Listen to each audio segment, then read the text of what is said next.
once the meeting is over, then Zoom sends me a link to the recording. And then I'm going to post that onto our Paralegal Students Association Canvas page. I'm going to also forward it to Dean Katz, and then hopefully she can get it out to anybody who would want it. If you have trouble accessing it, just let me know and I can send it to you directly. And if you want like a refresher or a private tutorial, because it's very confusing the first time you do it, and it just takes practice. In my line of work, because I practice in juvenile court and we're there in person, most courts now are all remote except for juvenile. We have to be there in person. So when I file stuff, our judge is nice enough. He lets us just bring the documents to the class, to the courtroom, and file them with the clerk right there in court. And so I don't have to e-file very often. So when I do, it's like, it's a whole learning process again. And there's lots of formats, and I'm going to show you in just a moment, the McHenry County website, and it will show you all the different companies out there that you can use to do e-filing. There are 2 of them that are free. Odyssey is one of them, and that's of course the one we're going to be practicing with tonight. But the one that I learned on, and the one I always use, is i2File. But I could not do any of my own personal ones because they're juvenile in nature. And so I couldn't show you a real case that I was doing. And so when I started working with the circuit clerk's office and discovered Odyssey's dummy format, I was like, this is perfect. This is exactly what we need. So I'm going to attempt to share the screen. And let's see.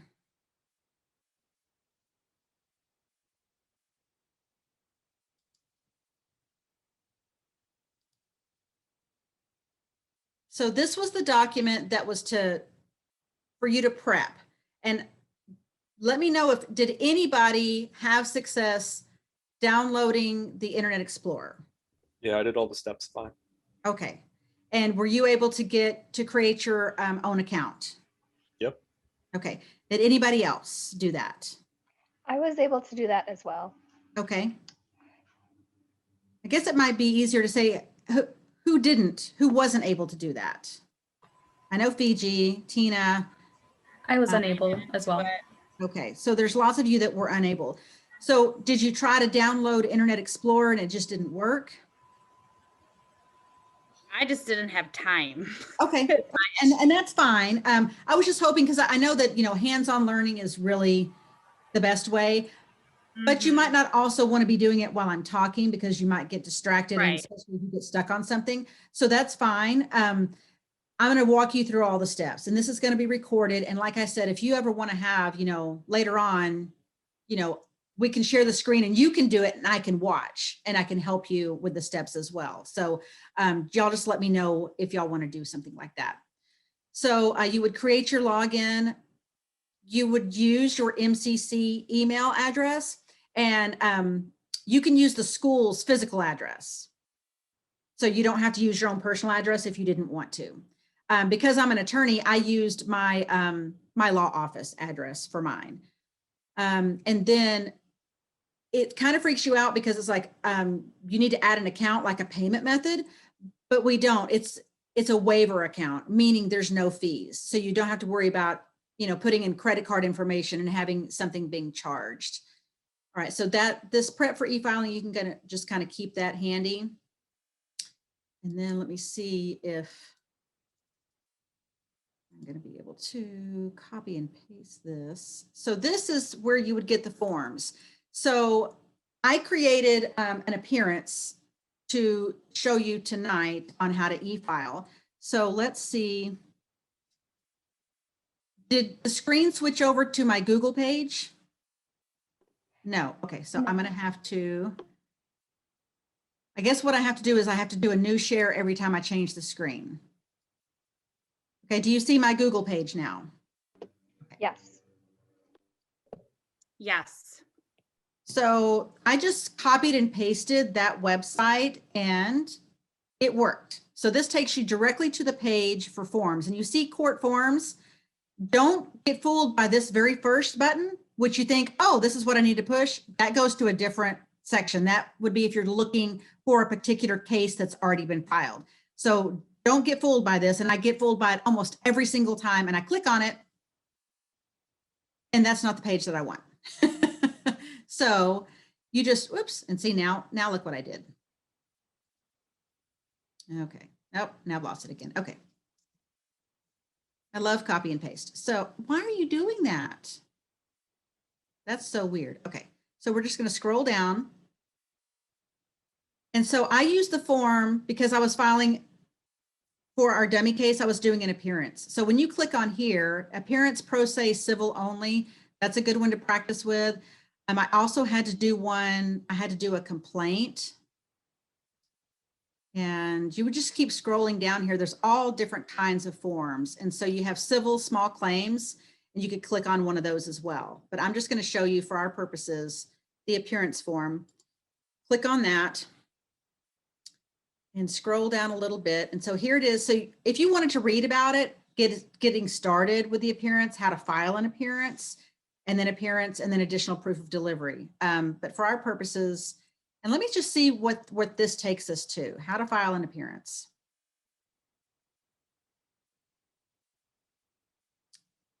And it just takes us to a PDF with some things that are highlighted for various websites.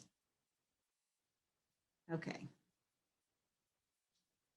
The problem with this, it blocks me from being able to, okay, there we go. So I know what I want to do. I've done this before. So I click on appearance and this fillable PDF form pops up. And so what you're going to do is you're going to create the parties in your fictitious lawsuit. And for my purposes, I picked Teddy Ruxpin is suing Barbie doll. So I just filled in all of that information here. You don't fill in a case number because we don't have a case number. When you're in the real life filing something and you'll file the complaint first, and a complaint and an appearance, then the clerk's office will assign a case number. And so when you get the court file stamped copy back, it'll have the case number on there. But the first time you're going to do this, you're not going to have any of that information. But you're going to need to make up all of this stuff. You're going to need to make up the name of the plaintiff. You're going to need to make up the name of a defendant. First, middle, last name, if you have it. This one is just particular. This one, you know, if you wanted a judge trial or a judge and a jury trial, a place for the signature, filling in your name. So if you're filling it in as an appearance for the plaintiff, or if you're filling it in for the name of the defendant, and put in all of that information. And now I think I'm probably going to have to share another screen with you, but so let me do this.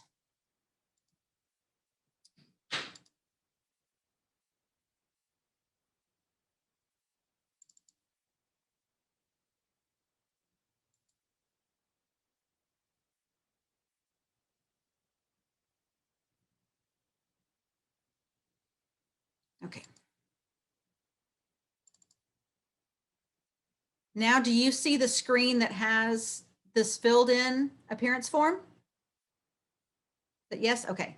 So we've got the name of the plaintiff, the name of the defendant. So I'm filing an appearance. Barbie doll is filing her appearance. So she puts in her name, Barbie T for the word the, Barbie the doll. She wants a judge trial. This particular one, once I filled everything out, I printed it. And then Barbie signed her name. And of course, Barbie, of course, would sign it with a heart over the I. I just made up an address. So because Barbie is made by Mattel, I just came up with 987 Mattel Lane, this phone number. I made up her phone number, 815-555, and then 9876. I made up an email address. And then we have Teddy Ruxpin. And if you're a child of the 80s, you know that Teddy Ruxpin, you know, was a favorite doll from the 80s. So when I looked up where Teddy Ruxpin came from, this is where I got the address, because this is the company that produced Teddy Ruxpin. So I just made up that address there. And again, made up an email address. I clicked that it was going to be personal hand delivery, filled in the date of when that would have been. And if there were more parties to be served, you would fill in for all the various parties, but we're just serving Teddy Ruxpin. And then Barbie again would fill in her address there and sign it. But I forgot to have Barbie sign down here. Hopefully that's not going to be a problem with the clerk, but we'll see once I file this, what happens. All right. So now.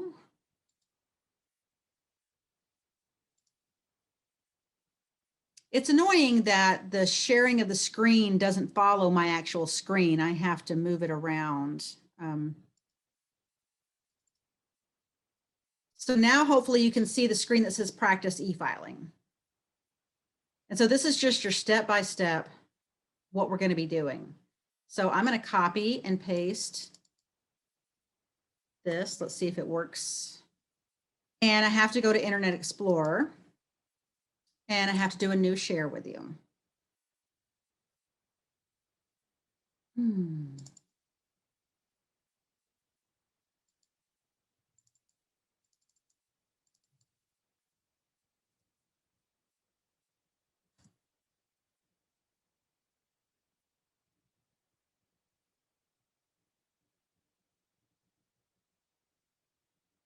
Come on, computer, don't fail me now. Okay, now do you see the screen that says Odyssey e-file Illinois? Yes, awesome. Okay, so let me fill in my information.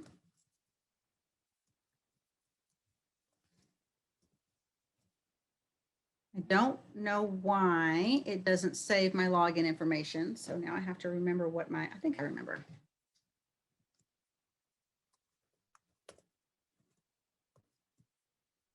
Keep me logged in.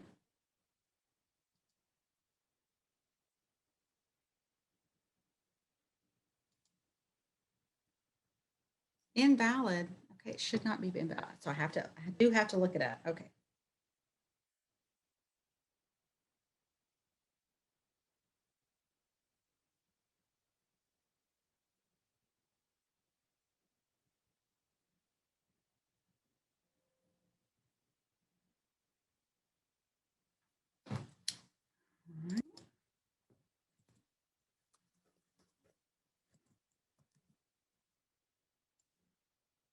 Okay, now it works.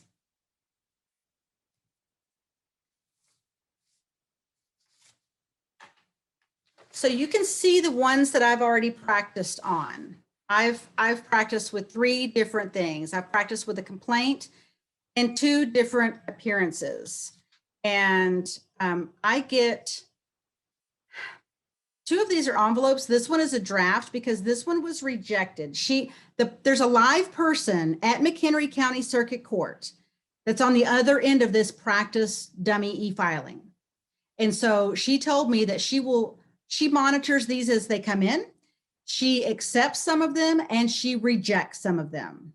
So you get the real life experience. For instance, one of the first times I e-filed something, it was a motion, and then it had 5 exhibits that needed to be attached. So I had basically 6 PDF files that I was trying to file.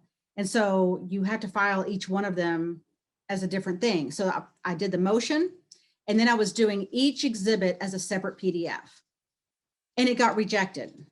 And the reason why I got objected is because each of those exhibits needed to be combined into one PDF with my motion. And I'm like, how on earth do I do that? Well, I Googled how to combine multiple PDFs into one. I found a really easy website that did that. So then I dragged and dropped, and then I had my motion plus all of my exhibits in one PDF file. You don't get that confirmation or rejection immediately. So that is very frustrating on your end. When you're working in the real life for a lawyer, you've done everything that you believe you needed to do and you file it, and then you have to wait. And so I didn't find out until the next morning that it was wrong. And then I spent the whole day trying to figure out how to fix it.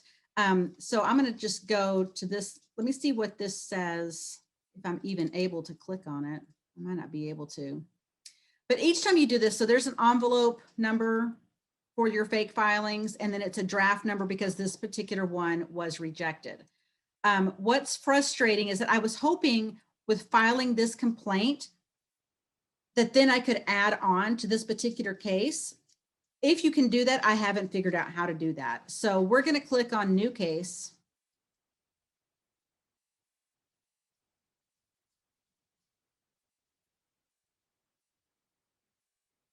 And select a location. So you can either scroll down like this, or if you know you want to do McHenry County, I typed in MCC and it makes the list a lot shorter. So click on there. Now we're going to select the category. So this is going to be small claims. Case type, we're going to say that it is this one here, just the smaller one, this 2,500. We're going to click on that one. And payment account, this is what was freaky. Like, oh my gosh, do I have to pay? No, I set it up as a waiver. So you're not going to have to pay anything. And then this, let me see if I can move our screen. There we go. So then what's next is we click on parties.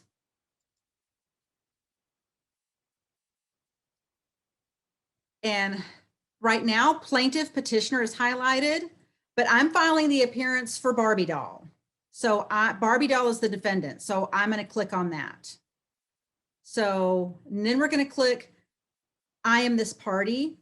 Normally you would pick the attorney, but we don't have that choice. It's pro se because it's this dummy file. But your attorney, whoever you would work for, would have an account set up. And so this would not be a problem in the real world.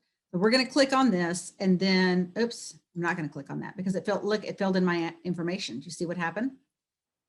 So I wonder what happens if I go back to make this all go away. Oh, look what it did. That's not cool. See, we're learning.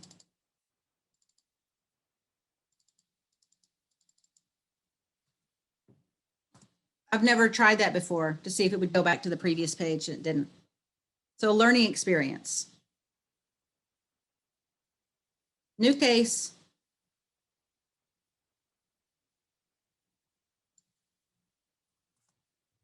McHenry County.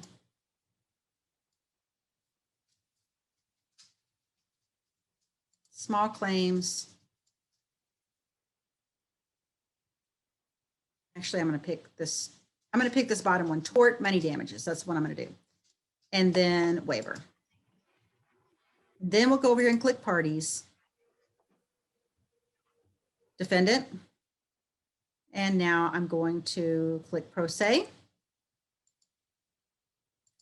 Now we're going to type in Barbie's information. Barbie T doll. I picked her date of birth because I know she was created in March of 1959. So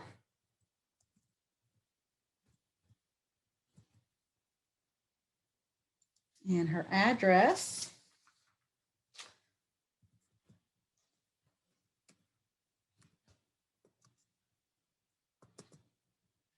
She lives at 987 Mattel Lane.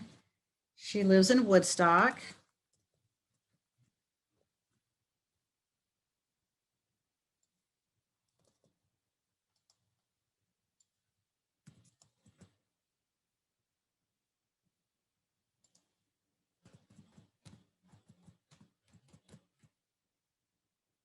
Okay, so we're good there. Now we're going to click on this one for filings. Dr. Berry, I have a question. Uh-huh. Okay, so we're filing it as we're like the attorney, we're the petitioner. Does the opposite side, do they have to file an appearance as like the respondent and then put our info in? Or is it only we? So, and now I'm just trying to figure out why this just popped me back here. Okay. I may have to fill this in. So, so Teddy Ruxpin would be filing his appearance. Okay.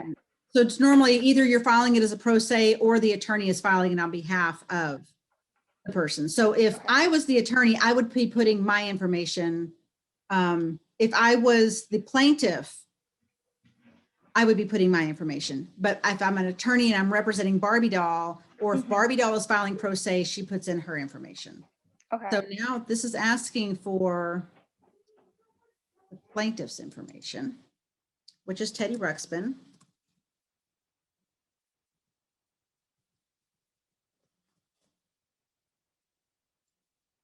And I gave him the address of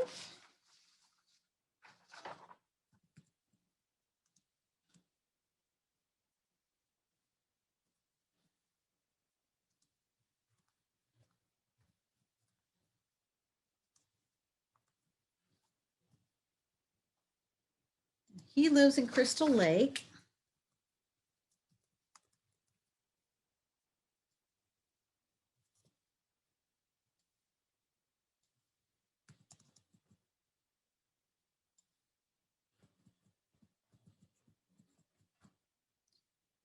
Okay, so let's see if this works. Let me click on Pro Se for him. Okay.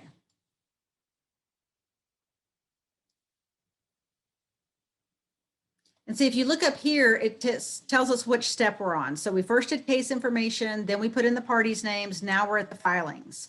So what are we filing? In this particular case, we are filing an appearance. And because I picked that it was a tort case, which is a personal injury case, up to $2,500, I'm going to click that one.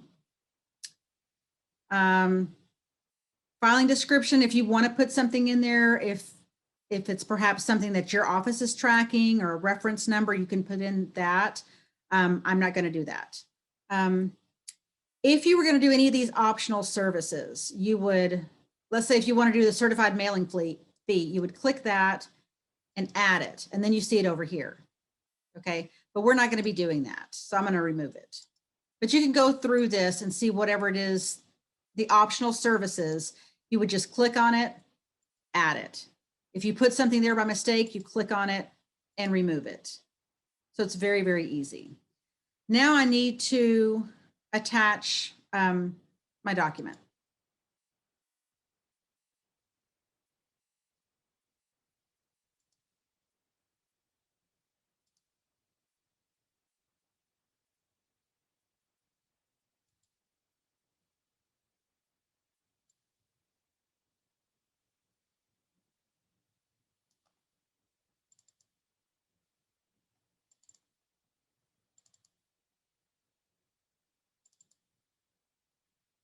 And now it's uploading Barbie Doll's signed appearance. So when I did the document on the McHenry County website for forms, it's a fillable PDF. I filled it all in. I saved it as an unsigned copy. Then I printed it out and got my client, I got Barbie Doll to sign it.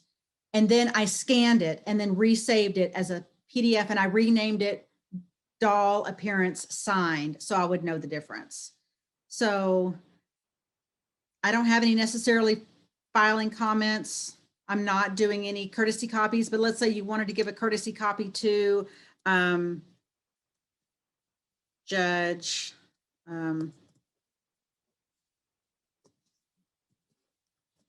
Bozo T Clown. I'm just going to put that in there. Okay. So next is service. And hopefully, and this is also important. This says non-confidential. If you were filing something that involved a juvenile, in the real world, it would have a place for you to click confidential or impounded. And that means the public can't see it. Once this is filed in a public case, anybody could see the document and, you know, pay a small fee and get it printed off. Juvenile cases are impounded and nobody can see those except for the parties directly involved. But our case, it's non-confidential, and we don't even have an option on the dummy ones to even change that. All right, so I'm going to click service, and if it says I messed up on something, it won't take me to the next step. So let's see what happens.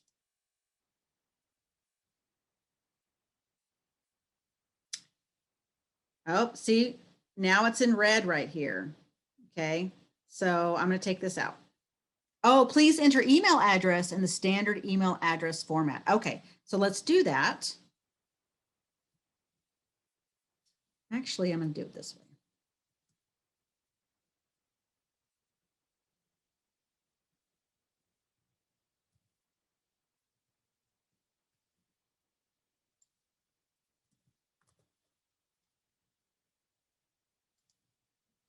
So let's say that the judge's email address is judgebozo@tclown.com. Now let's see what happens. Okay, so that worked. Now, do we want to select contacts to receive service for this envelope? So let me take a look at my notes real quick.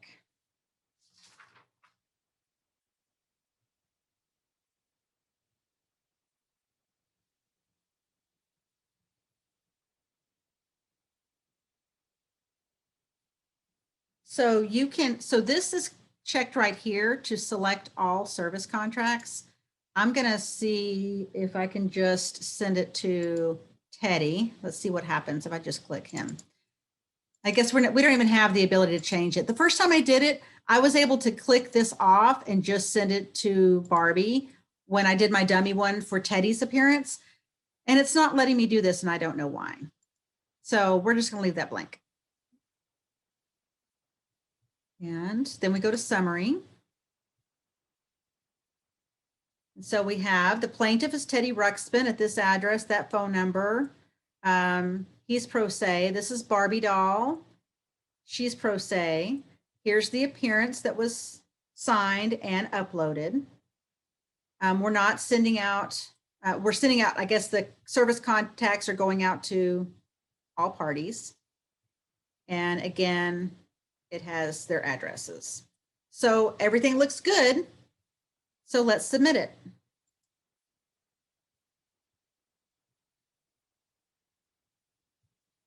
And so at this point, I would jot down this envelope number.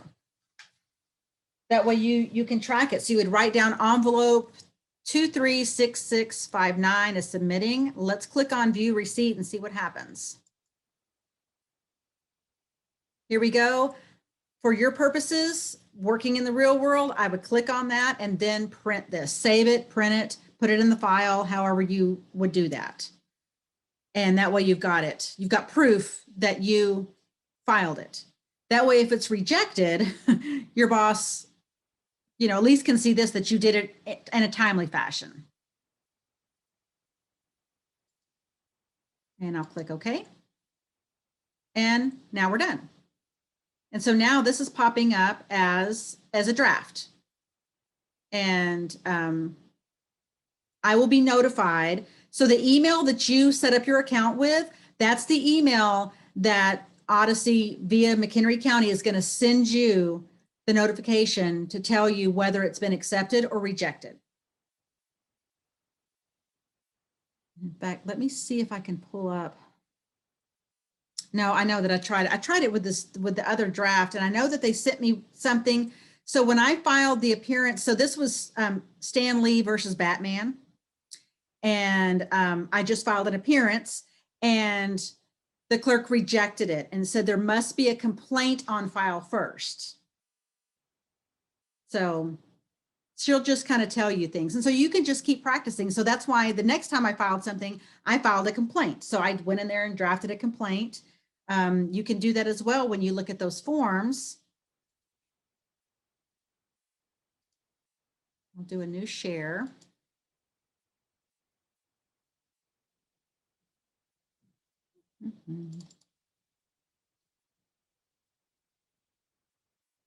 So you just keep scrolling down. So here's all the divorce and family forms, orders of protection, small claims. So here again, it's one of those fillable PDFs. So you would fill in that same information. So you can just play around with it. Because practice is key to doing this. Just keep making up documents and keep filing them. And repetitiveness is going to really help because like I said, I don't do it very often. And then when I do it, I'm like, oh my gosh, I have to kind of retrain myself. Okay. Any questions? If you got a question, make sure you unmute yourself. I do. Okay. Is this the same site, like if we were doing accidents? Would If that you were go- doing like, if you're doing what? Accidents? Yeah, It's for any type of lawsuit, okay. any type of lawsuit. You would, for e-filing, is that what you're talking about, or for these forms? Yeah, well, like in our classes, when we go through like car accidents and stuff, Mhm. would they be filing something like this? Right. And so that's why I picked small claim for a tort. So this could be, let's say that you had a little fender bender and you needed to get your bumper fixed and it cost less than $1,500. This would be, it would be a small claim complaint. There's other complaints for, you would just scroll through here to see what type of complaint that you might need. But you can see how many different forms there are. I guess what I'm asking is like, when we learn about it, they have all the medical reports and all that stuff. Would a paralegal be on this same site to get that started too, or?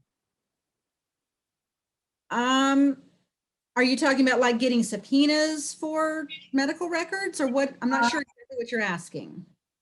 Well, I guess, I don't know, because I don't work for an attorney yet, Okay. but when, like, I guess, I don't know, if they're suing each other or suing the insurance company, is It's the this where- same, whether you're suing an individual or whether you're suing a company.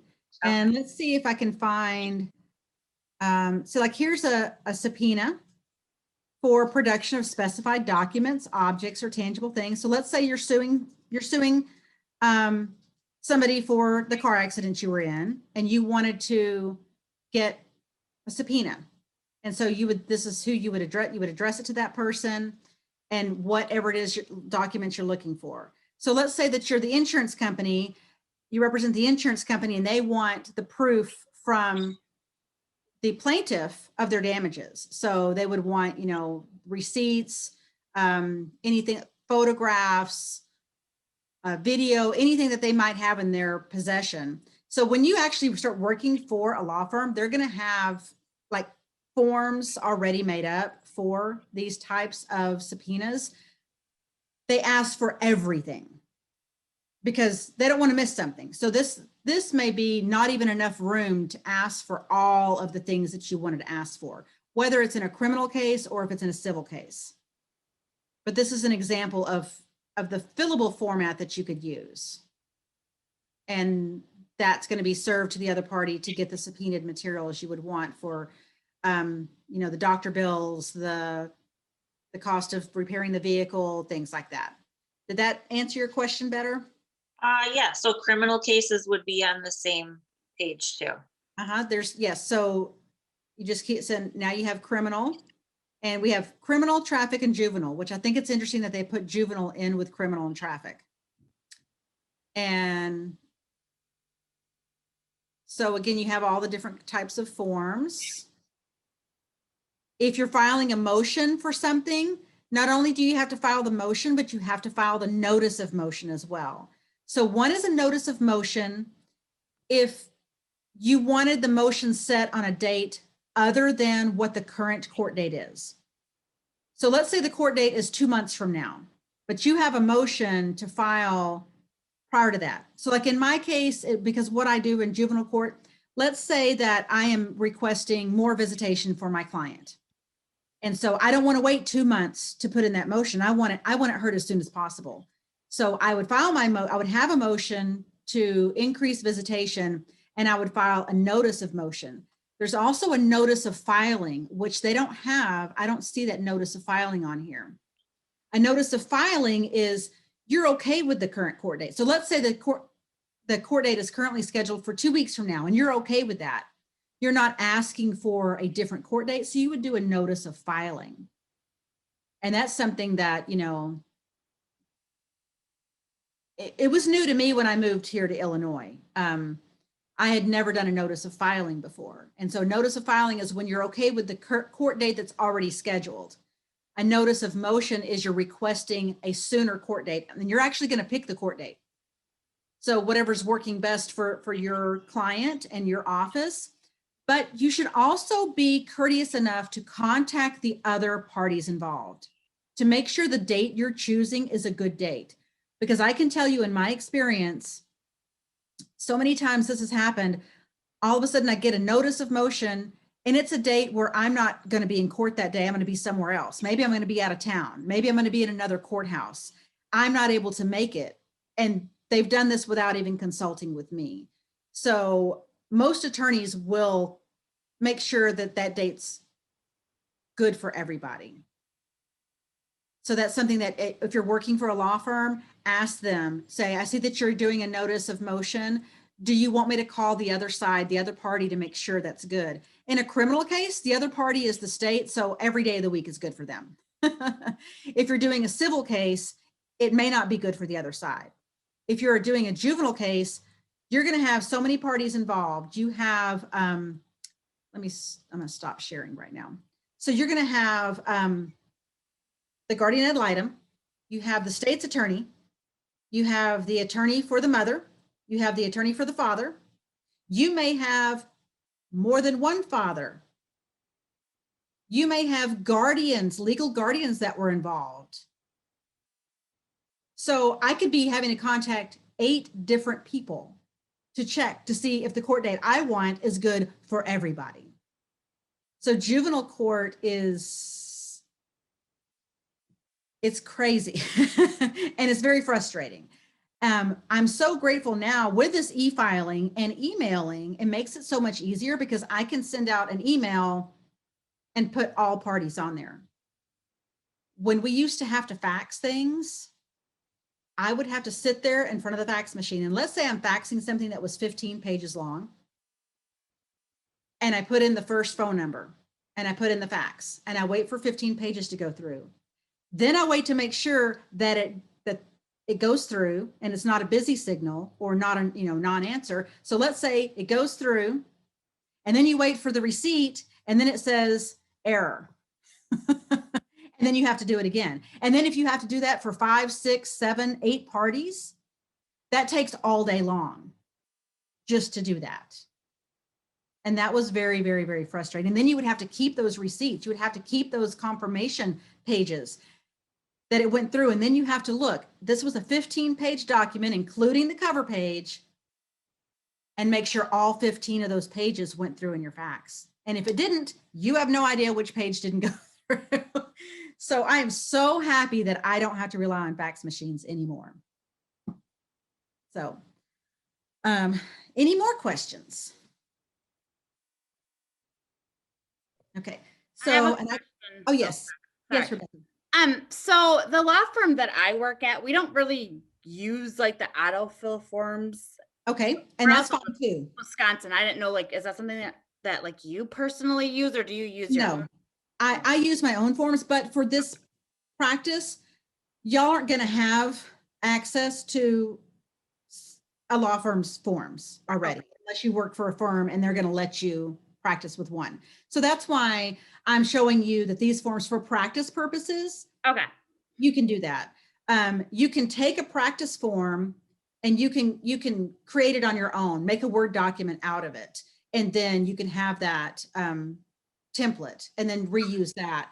Because yes, some of these forms they don't have enough space on there for you to put everything that you want to put on there. So I do not ever rely on the court PDF fillable forms. I have all of mine that I created. So that was a really good question. So, but every court will have a link to forms. And then if you saw on there, it was like statewide. So it works statewide for the entire state of Illinois. And then I'm sure if it was in Wisconsin, they would do the same thing. But your law firm will most likely have their own forms created, which I certainly do as well. So that was a great question. Okay, thank you. Thank you, Rebecca. That's sort of what I was, I guess, trying to say.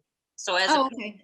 I figured I understood what you were asking. yeah, so as a paralegal, then from the attorney's office, you would be going to this website though, but you would be uploading your own documents from. Correct, yes. So That's what you would have your own document already created Okay.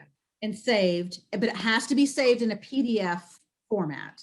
So you create it in Word, you make sure everything's good, then you save it in a PDF format.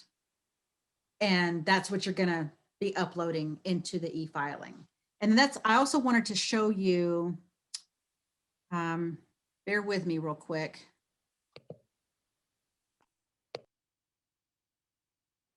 I'm going to try to find it first, and then I'm going to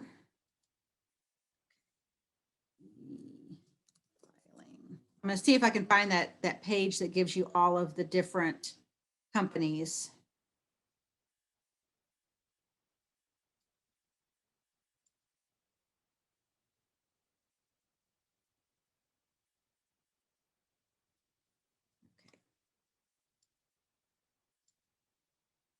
Now, let me share my screen.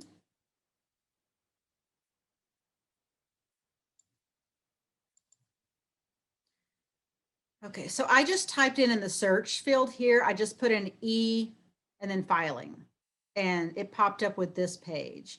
So this takes you to electronic filing, tells you all about the mandatory civil e-filing, getting started, frequently asked questions, service providers. Now they do have here, because these are the two that are absolutely free. And this is the one that I always use, is I use i2File. So your firm or agency, wherever you work, they're going to have something created already. And so you'll just find out which one they use, whether it's Odyssey or whether it's i2File. And if you click here, let's see what happens. So yeah, so this one pops up, and see, you can see mine's already in there because this is the one I always use. If we were going to do Odyssey, this would pop up. And so with filing it for real cases, you don't have to have Internet Explorer to access Odyssey to do real filing. So if you clicked on this and you're trying to do a practice one, you're not going to be able to do that. You have to get the Internet Explorer app on your computer and then follow the instructions that I provided. And then I'd also provided you with the Odyssey, their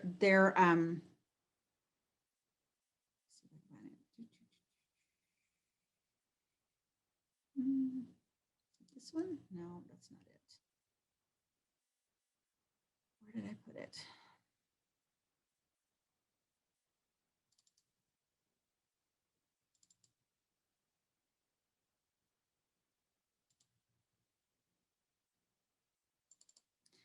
So I found this on the Odyssey website. So this is just it's a PDF file for self-represented litigants. So this is the real life instructions for filing stuff.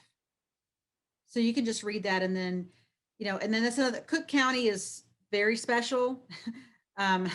So if you're working for a Cook County law firm, make sure you understand the Cook County aspects of it. I just showed you McHenry County because that's where I work, and that's where the person that I talked to that told me about e-filing works in McHenry County. So are y'all able to see this screen with the Odysseys?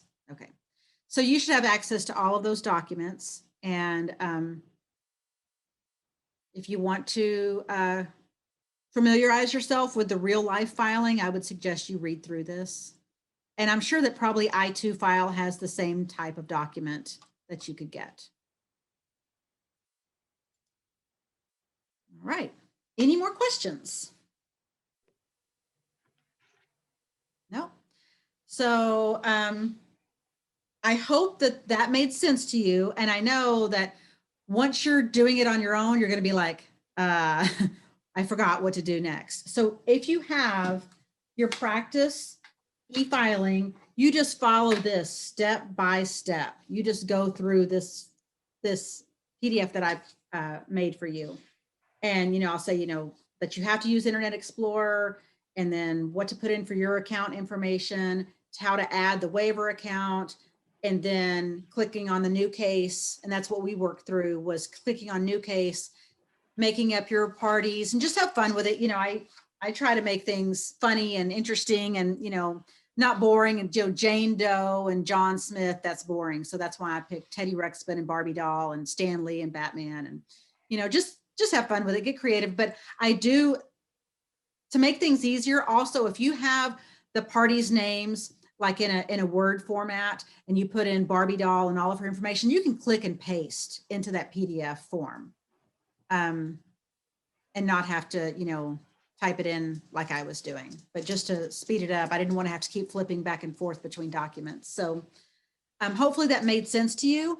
I'm going to post this recording, and you can watch it again and try to, you know, start practicing things on your own. And again, if you want me to help you, maybe we can have like another class where maybe you're trying to do it and I'm answering your questions. So you just let me know, and I'm available always to help you out with this stuff, even after you graduate. So unless there's any more questions, I'll just turn the floor back over to Sarah. Cool. Yeah, well, thanks, Dr. Ray. That was really great. I just had, okay, real quick, couple comments. So I do work in a law office, and we definitely do use the I-2 filing, and we Okay. do a lot of, I file like probate stuff, and some of it is like trial and error. Like one of them I did, it had the wrong middle initial, so it got filed, but then when I sent it over to the judge, they rejected it. So then we had to, like, you know, change the middle initial, refile it, resend it. So it's a learning process, but like Oh, yes. you get into it, you get the hang of it, and it works out. So Yeah. yeah. Yeah, that's interesting that you brought that up, because I wasn't sure, you know, the clerk's office wouldn't necessarily catch it, but like you said, the judge did. The judge And definitely got. yes. And see, like in my courtroom, I could just print it out. The judge would give me permission to amend it instanter. And instanter is just a fancy word for immediately, right now. So when you say when something is being done instanter, that means instantly, right now. So I could ask permission to amend the document instanter and write it, initial it, and then refile it right there in the courtroom. But when you have to e-file it, then you have to change it, fix it, and then refile it. So Yeah. yep. Yeah. And then did you have to name it like amended, whatever the document Yeah, was? we just kind of like wrote on the document, like, oh, amended, you know, white out the wrong middle initial, right, amended, and then rename it. Oh, hey, this is the amended one. So you Right. can, differentiate it. Yep. But yeah. Yeah. So that's a good life experience to share with It the class. really Thank you is. for that. I always check the middle initials now, so we're not going to make that mistake again. Right. Yeah. Yeah, for sure. Things like that, and dates of birth. And so I'm going to share with this, and my daughter will be embarrassed for me to share this with her, but she just got a job, by the way. My daughter is an assistant state's attorney in LaSalle County. I'm so happy and excited for her. But when she was doing her interview, the state's attorney says, so you graduated from undergrad and law school at the same time? She's like, no, I graduated from undergrad in 2017. He goes, oh, you graduated from undergrad in 2020. And she was like, mortified, because I had looked it over. Her roommate had looked it over. Her counselor at the law school looked it over probably 10 to 15 times. Nobody caught it except for the ASA or the state's attorney. He caught it. She was mortified. So like, well, we're human. Those things happen. Mhm. She should have said, yeah, I sure did. Isn't that impressive? But I thought I'll use her real life experience to let you know it does happen, and look everything over. And sometimes, like, I won't look at the heading of the case or the case numbers. I'm looking at the body of it. So make sure that your heading is correct, especially if you're working in multiple jurisdictions. If you're filing something in McHenry County, you make sure it says McHenry County 22nd Circuit Court, as opposed to doing it in Kane County or LaSalle County. They're going to have a different format at the top. So you have to make sure you look at everything from top to bottom and get those signatures. Just like on my Barbie doll appearance, I had her sign the first page, but I missed that second signature page. So that one probably would have been accepted by the clerk and then rejected by the judge. So then you would have to file an amended appearance. Yeah. All right. Anything else?